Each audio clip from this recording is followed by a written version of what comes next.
조선 중종 때 훌륭한 신하가 있었습니다. 반석평이라는 사람입니다. 자, 이 사람은 성격이 온건하고 겸손했고 또 청병리로 유명한 그런 사람이었습니다. 원래 이 반석평이라는 사람은 양반이 아니었습니다. 남의 집의 종이었습니다.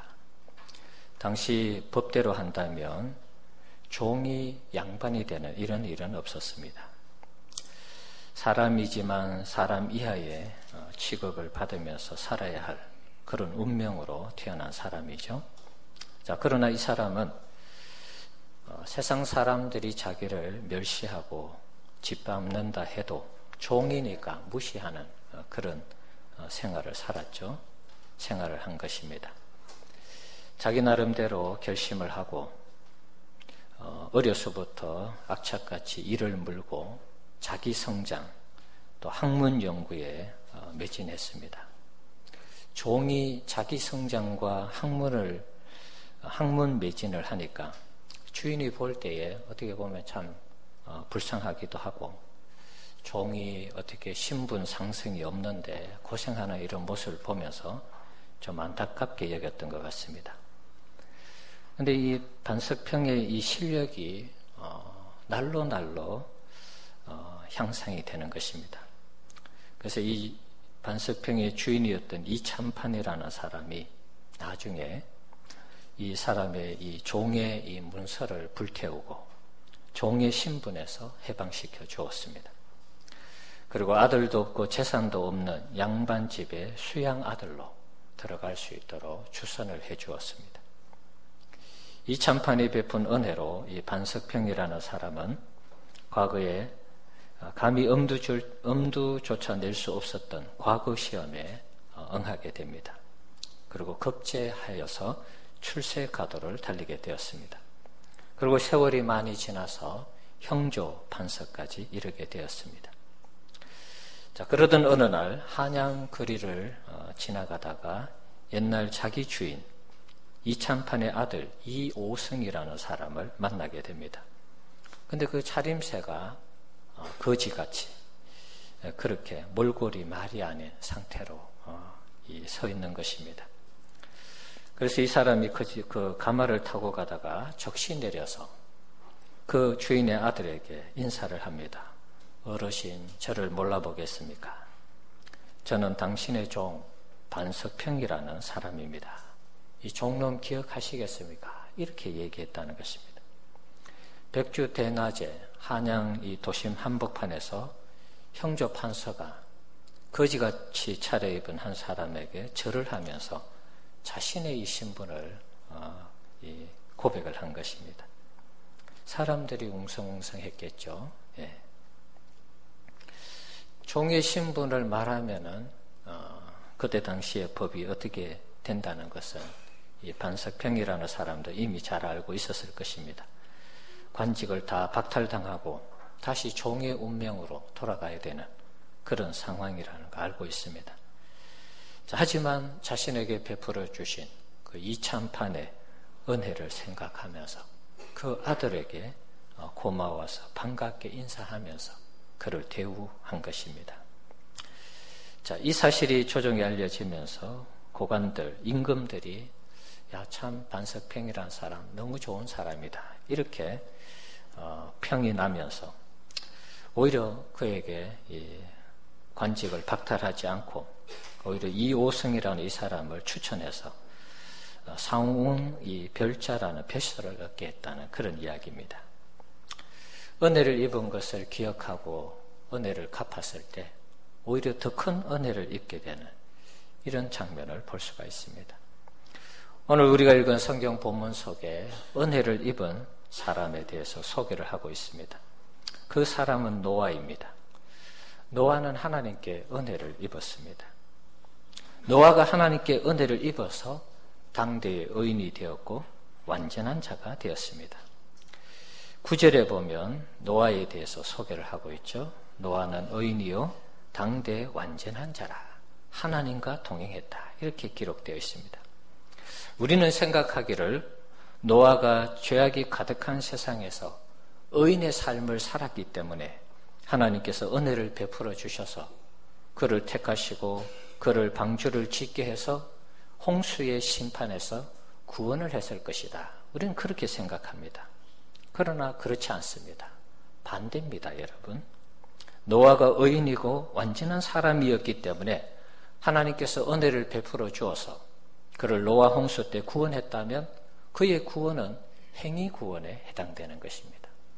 노아가 열심히 완벽하게 의롭게 살아서 하나님이 그를 보시고 구원하고 그를 선택하고 그래서 그로 하여금 노아 방주를 짓게 해서 홍수가 날 때 노아와 노아의 가족을 구원했다. 그러면은 이것은 행위 구원에 해당되는 것입니다. 우리 기독교의 구원은 이신칭의 믿음으로 구원받는 것입니다. 우리가 뭔가를 해서 구원받는 게 아닙니다. 그건 우리의 노력이 들어가는 것입니다. 에베소서 2장 8절에서 9절 말씀 한번 보겠습니다. 같이 한번 읽어보겠습니다. 너희는 그 은혜로 인하여 믿음으로 말미암아 구원을 받았으니 이것은 너희에게서 난 것이 아니요 하나님의 선물이라. 행위에서 난 것이 아니니 이는 누구든지 자랑하지 못하게 함이라. 자, 우리가 구원받은 것은 예수 그리스도의 십자가의 은혜로 구원을 받은 것입니다. 우리가 하나님 앞에 열심히 봉사하고 헌금생활 잘하고 누군가를 열심히 돕고 내가 착하게 살아서 구원받은 게 아닙니다. 그것은 행위 구원입니다. 우리 기독교는 그런 구원을 가르치고 있지 않습니다. 우리는 죄인이었고 의롭지 못하고 또 하나님 앞에 원수였습니다. 그런데 하나님이 무조건적으로 우리를 선택하시고 우리를 불러주시고 우리를 사랑해 주셔서 하나님의 자녀로 삼아 주신 것입니다. 그래서 우리가 은혜로 구원받았다 이렇게 말하는 것입니다. 노아가 구원받은 것은 하나님의 은혜로 된 것입니다. 죄악이 가득한 세상 속에서 살아갈 때 하나님의 은혜가 임하니까 의인으로 살 수 있었고 완벽하게 살 수 있었고 하나님과 동행할 수 있었던 것입니다. 하나님의 은혜가 노아에게 떠났다면 그도 죄악이 관영한 세상 속에서 죄를 먹고 마시며 살았을 것입니다. 바울이 예수를 전혀 모를 때 예수 믿는 사람들을 핍박하고 박해했습니다. 예수 믿는 사람을 죽이는 일에 동참했습니다. 예수님이 나타나셔서 바울에게 너 왜 그렇게 해? 왜 나를 믿는 사람을 괴롭히지? 왜 나를 믿는 이 교회 교인들을 괴롭히고 교회를 핍박하느냐? 그러면서 예수님이 나타나셔서 너 오늘 맛 좀 봐라. 그리고 사도 바울을 그 자리에서 심판할 수 있었지만 바울의 죄를 용서하시고 예수님은 이방인의 사도, 이방인을 위해서 전도할 수 있도록 그를 사도로 세우셔서 유럽으로 보내시고 유럽을 복음화하는 일에 앞장서도록 했습니다. 그래서 유럽이 먼저 예수를 믿고 기독교 국가가 된 것입니다. 바울이 잘나서 그렇게 한 것입니까? 바울이 나름대로 똑똑하고 훌륭한 가문에서 태어났습니다. 그러나 그것 때문에 예수님이 그를 선택하지 않았습니다. 오히려 심판받아야 되고 당연히 죽어야 되고 죄인이고 바울은 자신을 죄인의 개수라고 표현을 했죠. 당연히 심판을 받아야 되는 그런 사람이었습니다. 그런데 하나님께서 예수님께서 그를 구원하시고 그를 택하셔서 하나님의 자녀로 백성으로 삼아서 이방인을 위해서 전도하고 선교할 수 있도록 그를 택해서 보낸 것입니다. 그래서 바울이 어떤 고백을 했습니까? 고린도전서 15장 10절에 있는 말씀입니다. 같이 한번 읽어보겠습니다. 그러나 내가 나 된 것은 하나님의 은혜로 된 것이니 내게 주신 그의 은혜가 헛되지 아니하여 내가 모든 사도보다 더 많이 수고하였으나 내가 한 것이 아니요 오직 나와 함께 하신 하나님의 은혜로라. 자신이 열심히 유럽을 다니면서 복음을 전하고 교회를 세우고 수많은 성도들을 세웠지만 그건 내가 한 것이 아니다 이렇게 고백하고 있는 것입니다. 하나님이 은혜를 주셔서 하나님이 내게 능력을 주셔서 이 일을 감당했다라고 고백을 하고 있는 것입니다.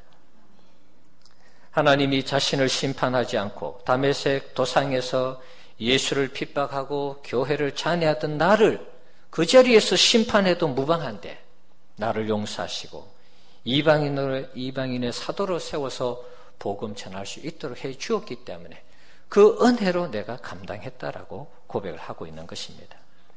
노아가 죄악이 가득한 세상에서 구원을 받은 것은 그가 잘나서 구원받은 것이 아닙니다. 하나님의 은혜가 임하니까 의인의 삶을 살게 되는 것입니다. 완전한 자의 삶을 살게 되고 하나님과 동행하는 삶을 살게 되는 것입니다. 앞에서 얘기했던 이 반석평이라는 사람, 오늘 이 말씀하고 한번 좀 비교를 해보면 그는 종의 신분에서 해방되었습니다. 그 이찬판이라는 주인이 그를 무조건적으로 종의 신분에서 해방시켜 주었습니다.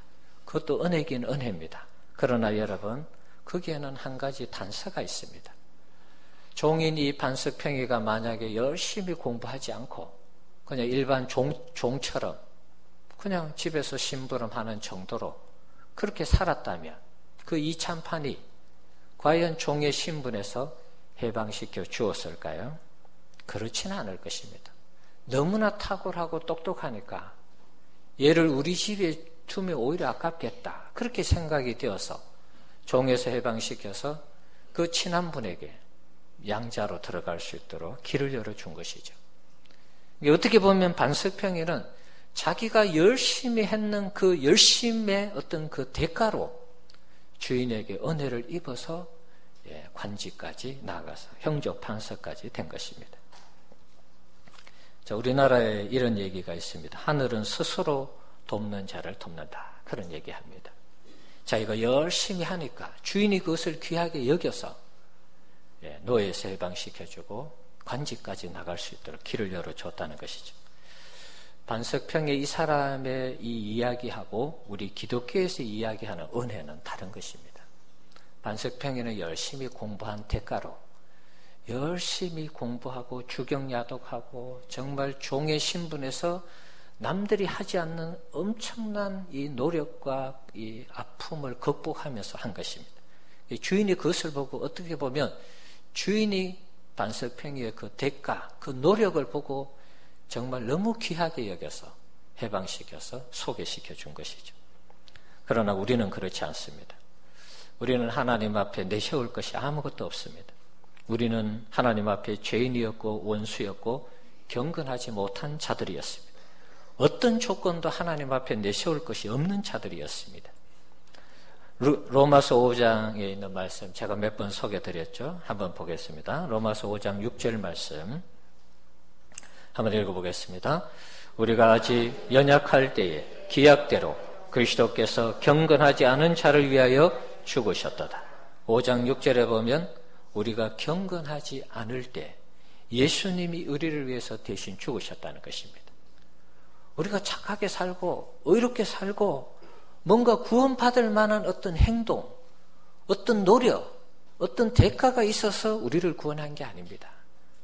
경건하지 않을 때 이미 하나님이 우리를 선택하신 것입니다.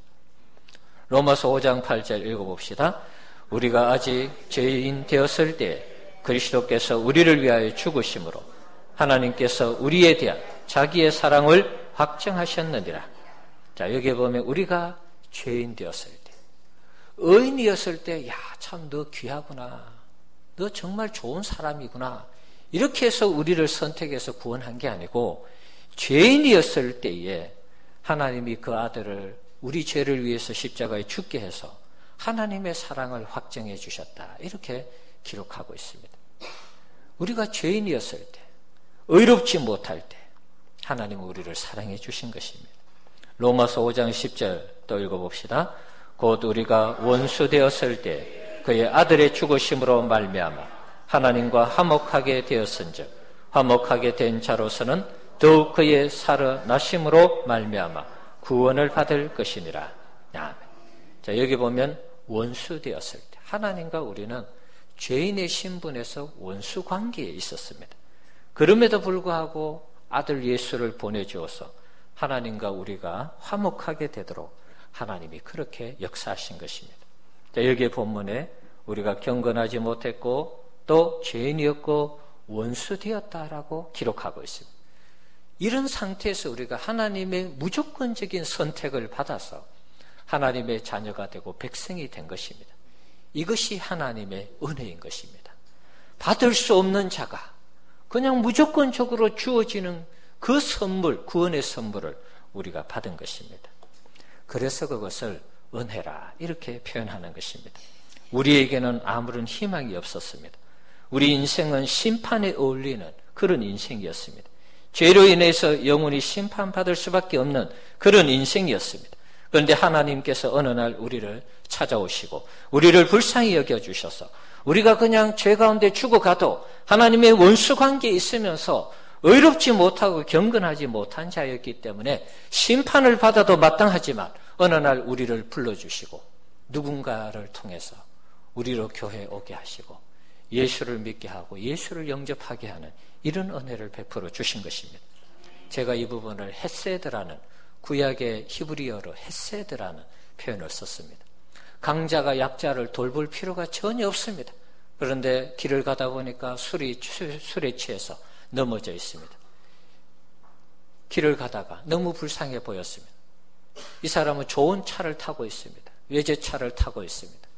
이 사람을 차에 실는 것 자체가 냄새가 나고 차가 지저분해지고 이러는데 이 사람이 가다 보니까 불쌍해서 비 오는 날에 그것도 뭐 토한 것이 보이고 이런 상태인데도 이 사람 차에 실습니다.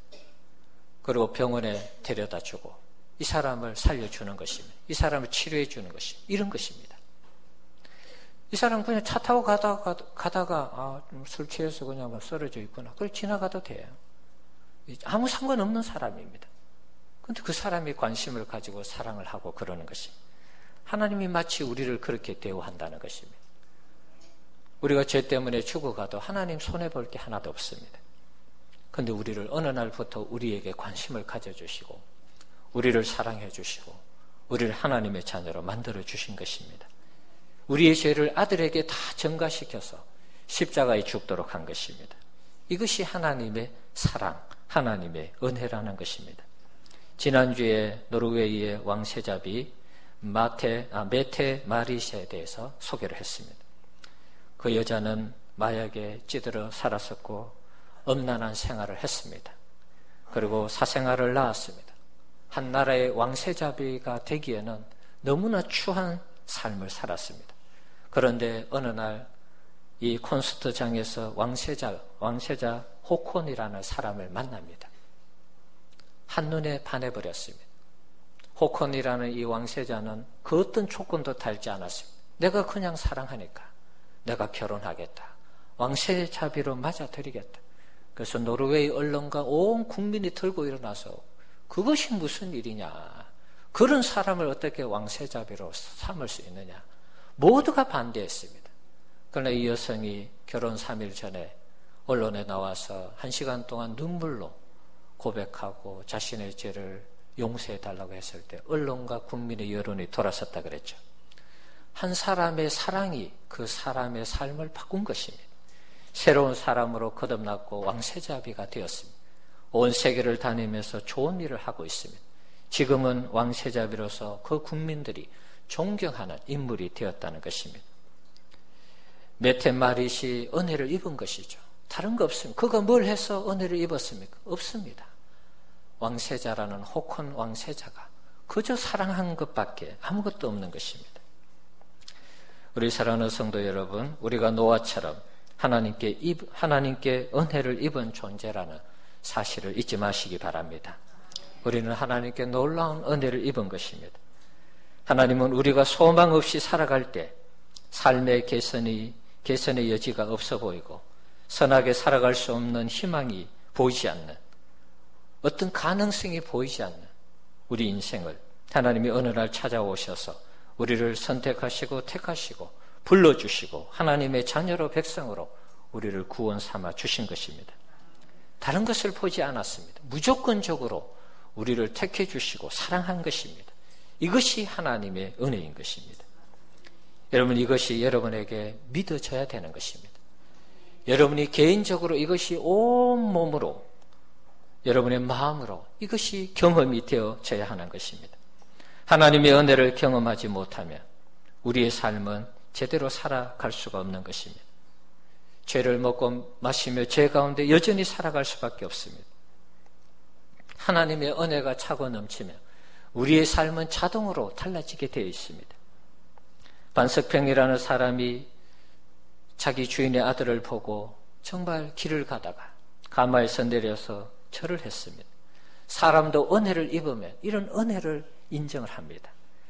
그런데 우리는 하물며 하늘에 계신 하나님께서 사랑하는 아들을 우리 대신 십자가에 죽이면서까지 우리를 사랑하시고 우리의 죄를 용서하시고 우리를 죄악에서 구원해 주신 그 하나님의 사랑이 우리의 가슴에 우리의 온몸에 차고 넘친다면 우리가 하나님 앞에서 어떻게 하나님을 위해서 살지 않을 수 있겠습니까? 하나님 앞에 우리가 대충대충 그렇게 살아갈 수 있겠습니까, 여러분? 하나님의 은혜와 사랑을 안다면 우리는 그렇게 살아갈 수가 없는 것입니다. 우리가 안다라고 말을 할 수 있습니다.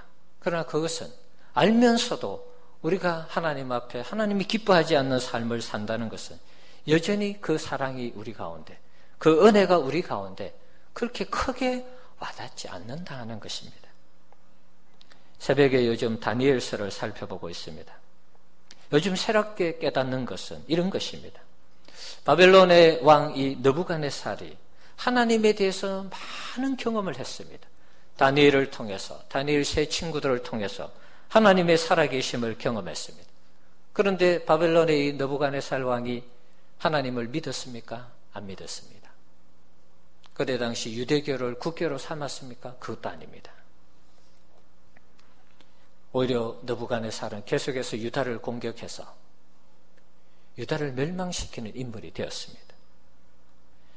포로로 잡혀온 그 다니엘과 세 친구들을 통해서 하나님을 경험했지만 자신의 입술로는 하나님 살아계시고 정말 하나님 놀라운 분이다 이렇게 고백했지만 하나님을 제대로 섬기지 않았습니다. 그렇다면 그의 신앙은 어떤 신앙입니까? 립서비스죠. 입술만 하나님의 살아계심에 대해서 찬양하고 감사했던 것입니다. 느부갓네살은 하나님을 섬기지 않았다 이렇게 우리가 판단하는 것이 정확할 것 같습니다. 느부갓네살의 모습을 한번 볼까요? 느부갓네살이 꿈을 꾸었습니다. 꿈이 너무 이상해서 이 바벨론에 있는 모든 박수, 술객, 술사들을 다 불렀습니다. 무당, 점쟁이 다 불렀습니다. 야, 내가 꿈을 꾸었는데 이상한 꿈을 꿔서 너희들 빨리 맞춰봐. 왕이여, 꿈을 얘기해 주십시오. 꿈은 무슨 꿈? 너희들이 그것까지 맞추고 꿈까지 해석해. 안 하면 너희들 다 죽여버릴 거야. 이렇게 됐습니다. 희한한 왕이죠. 꿈도 말하지도 않고 꿈 해석하라 그러고 꿈을 맞추라는 것입니다. 아무도 못했습니다. 바벨론의 술사들이 말합니다. 왕이요. 그건 신 아니고서는 사람이 어떻게 그것을 알겠습니까? 이런 말을 합니다. 다 죽음의 이 위기 가운데 있을 때 다니엘이 기도하면서 그 꿈을 맞춥니다. 그 꿈에 대한 정확한 해석을 합니다. 그랬을 때 이 바벨론 왕 느부갓네살이 어떤 반응을 보였습니까? 다니엘서 2장 47절 말씀 같이 한번 읽어봅시다. 왕이 대답하여 다니엘에게 이르되 너희 하나님은 참으로 모든 신들의 신이시오 모든 왕의 주제시로다. 내가 능히 이 은밀한 것을 나타내었으니 내 하나님은 또 은밀한 것을 나타내시는 이시로다. 자, 여기 보면 너희 하나님은 어떻다고요? 참으로 모든 신들의 신이시오 모든 왕의 주제시로다. 하나님에 대해서 고백을 하고 있습니다. 자, 이 정도 되면 꿈을 맞추고 꿈 해석을 했으면 야, 나도 너가 믿는 하나님 나 한번 믿고 싶어. 우리나라 전체를 너희 하나님을 우리의 이 신으로 한번 믿어보고 싶어. 이런 얘기가 나와야 되는데 그런 얘기가 없습니다. 다니엘의 세 친구 사드락, 메삭, 아벳느고가 금신상을 세워놓고 절하라 했을 때 절하지 않았습니다. 그래서 그 풀무불에 던져졌습니다. 어떻게 되었습니까? 다니엘 3장 28절 29절 말씀 또 한번 보여주시기 바랍니다. 한번 읽어봅시다. 느부갓네살이 말라에 이르되 사드락과 메삭과 아벳느고의 하나님을 찬송할지로다. 그가 그의 천사를 보내사 자기를 의뢰하고 그들의 몸을 바쳐 왕의 명령을 거역하고 그 하나님 밖에는 다른 신을 섬기지 아니하며 그에게 절하지 아니한 종들을 구원하셨도다. 그러므로 내가 이제 조서를 내리노니 각 백성과 각 나라와 각 언어를 말하는 자가 모두 사드락과 메삭과 아벳느고의 하나님께 경솔히 말하거든 그 몸을 쪼개고 그 집을 거름터로 삼을지니 이는 이같이 사람을 구원할 다른 신이 없음이니라 하더라. 금신상을 만들어 놓고 자기 금신상을 만들어 놓고 절을 하라 했는데 30일 동안 절을 하지 않았습니다. 그래서 풀무불에 던져서 불태워 죽이도록 명령을 내렸습니다. 풀무불에서 타지 않는 것입니다. 하나님의 신의 아들처럼 보이는 예수님이시죠. 그분이 나타나셔서 이 세 친구들을 보호하는 것입니다. 살아서 나왔습니다. 풀무불에서. 그랬을 때 느부갓네살이 이렇게 고백한 것입니다. 하나님의 살아계심에 대해서 막 감동을 해가지고 찬양을 하죠. 자, 29절에 하나님께 경솔히 말하거든 그 몸을 쪼개고 그 집을 거름터로 삼을지니 이는 이같이 사람을 구원할 다른 신이 없음이니라. 자, 이렇게 하나님을 자기가 몸소 경험했다면 여호와 하나님을 섬겨야 되잖아요. 야, 이런 신이 우리나라의 신이 된다면 이 나라의 민족을 지켜주실 텐데, 그리고 하나님을 섬겨야 되는데 안 섬겼다는 것입니다. 하나님에 대해서 생생하게 체험을 했지만 입으로는 하나님을 찬양했습니다. 감사하고 하나님 안 섬겼습니다. 그리고 다니엘서 4장에 느부갓네살이 또 꿈을 꿉니다. 이번에는 꿈을 얘기해 줍니다. 그런데 해석하는 사람이 또 아무도 없었습니다. 그때 다니엘이 그 꿈에 대해서 해석을 해줍니다. 왕이 얼마 동안 왕의 자리에서 쫓겨나서 다시 회복이 될 것입니다. 그런 어려운 일이 있게 될 것입니다. 해석을 해주었습니다. 정말 그대로 되었습니다. 자, 그랬을 때 다니엘서 4장 37절 또다시 느부갓네살이 이런 말을 합니다. 한번 읽어보겠습니다. 그러므로 지금 나 느부갓네살은 하늘의 왕을 찬양하며 칭송하며 경배하노니 그의 일이 다 진실하고 그의 행하심이 의로우심으로 교만하게 행하는 자를 그가 능히 낮추심이라. 자, 또다시 하나님의 살아계심을 다니엘이 예언한 대로 해석한 대로 그대로 다 되었습니다. 왕으로 회복되은 다음에 하늘의 왕을 찬양하며 칭송하며 경배한다 그랬습니다. 이 정도 되면 하나님을 섬길 것 같은데 하나님 안 섬겼습니다. 그러니까 말로만 열심히 하나님 찬양하고 감사하고 하나님 살아계시군 이러고 끝났다는 것입니다.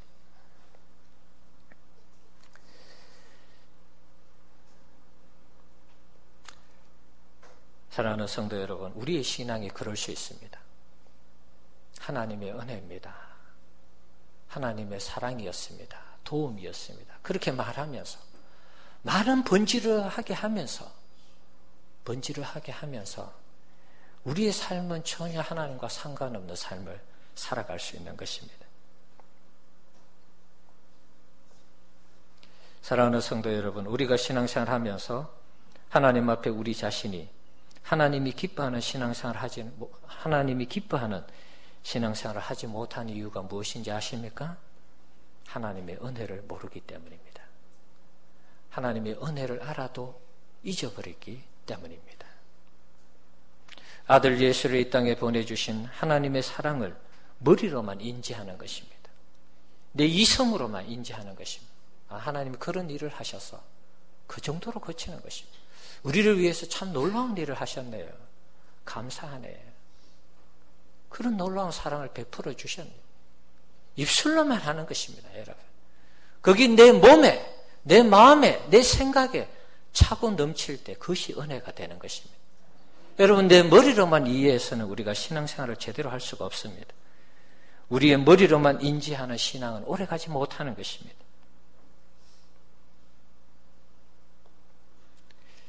머리로만 인지할 때 느부갓네살과 같은 이런 동일한 이 신앙생활을 할 수밖에 없는 것입니다. 하나님의 은혜가 내게 차고 넘치지 않을 때 우리는 여전히 죄를 먹고 마시며 죄 가운데 살아가는 것입니다. 육신을 이기지 못하는 그런 연약한 모습으로 우리는 살아가는 것입니다. 그럼 육신에 지는 우리는 예수를 믿을 자격이 없는가? 아니죠. 더더욱 있죠. 육신이 지는 우리가 예수를 그래서 더 붙들어야 되고 그래서 더 믿어야 되는 것입니다. 그러면 어떻게 해야 됩니까? 어떻게 해야 될까요, 여러분? 다른 거 없습니다. 하나님의 은혜를 알도록 여러분이 기도해야 되는 것입니다. 하나님의 은혜와 하나님의 사랑과 십자가의 사랑과 은혜와 그 복음의 능력이 무엇인지를 여러분 날마다 하나님 앞에 기도하면서 그 은혜를 내 삶에, 내 인생에 채워달라고 기도해야 되는 것입니다. 그때 하나님의 은혜가 임하는 것입니다.